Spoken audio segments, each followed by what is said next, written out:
একটি নির্মম ও চতুর মেয়ে নিজের বান্ধবীর স্বামীকে পেতে চায়, আর সেই লোভেই সে তার বান্ধবীকে নৃশংসভাবে খুন করে ফেলে। তারপর তার একটি হাত কেটে নেয় আর মুখে অ্যাসিড ঢেলে দেয়, যাতে কেউ তার পরিচয় শনাক্ত না করতে পারে। সব প্রমাণও সে নিজের সঙ্গে নিয়ে নেয়। পরদিন সেই মৃত মহিলার স্বামী ঘটনাস্থলে পৌঁছায়। সে পেশায় একজন ডাক্তার ছিলেন। মারা যাওয়া সেই মহিলা তখন আত্মা হয়ে গেছে। সে তার স্বামীকে সবকিছু জানাতে চায়, কিন্তু না, সে আত্মার কণ্ঠস্বর শুনতে পায় না, দেখতেও পায় না তাকে। স্বামী বিশ্বাসই করতে পারে না যে পুড়ে যাওয়া এই মৃতদেহটা তার স্ত্রীর হতে পারে।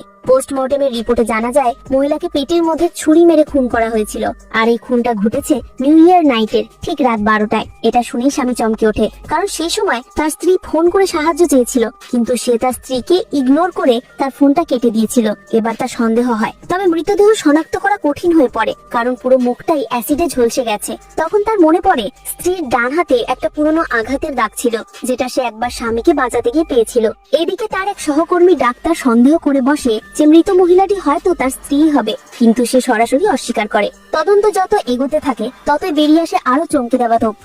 মৃত মহিলা ছিলেন অন্তঃসত্ত্বা, আর যে জায়গায় তার মৃতদেহ পাওয়া যায় সেটি ছিল একটি পতিতালয়। এই কথা শুনে আত্মা হয়ে যাওয়া স্ত্রী গভীরভাবে আহত হয়। সে নিজেকে এভাবে অপমানিত হতে দেখতে পারে না। এদিকে স্বামী তখন সেই প্রতারক মেয়েটির সঙ্গেই রয়েছে, যে ছিল তার স্ত্রীর হত্যার মূল ষড়যন্ত্রকারী। সে ধীরে ধীরে স্বামীকে নিজের ফাঁদে ফেলতে থাকে। সেই রাতে ওইখানেই থাকার অজুহাত দেয়। স্বামী প্রথমে অস্বীকার করলেও অবশেষে রাজি হয়ে যায়। ঠিক তখনই আসে এক গুরুত্বপূর্ণ খবর। ফেস রিকনস্ট্রাকশন এক্সপার্ট এসে গেছে, যে মৃতদেহের মুখের গঠন ফিরিয়ে এনে চিনিয়ে দিতে পারে কে সে।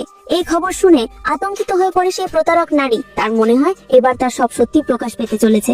স্বামী ফেস রিকনস্ট্রাকশনের প্রক্রিয়া শুরু করার নির্দেশ দেয়। সে জানায় খুব শীঘ্রই মৃত নারীর আসল পরিচয় জানা যাবে। প্রতারক নারী দুশ্চিন্তায় ভেঙে পড়ে, কারণ সে জানে যেই দিনই মুখটা শনাক্ত হবে সেই দিনই সব শেষ হয়ে যাবে। আর যখন মুখের শনাক্তকরণ শেষ হয়, স্বামীর পায়ের নিচ থেকে মাটি সরে যায়। নেক্সট পার্ট দেখার জন্য ভিডিওটাতে একটা লাইক করে তোমার কোনো বন্ধুকে তুমি সন্দেহ করো তাকে এই ভিডিওটা শেয়ার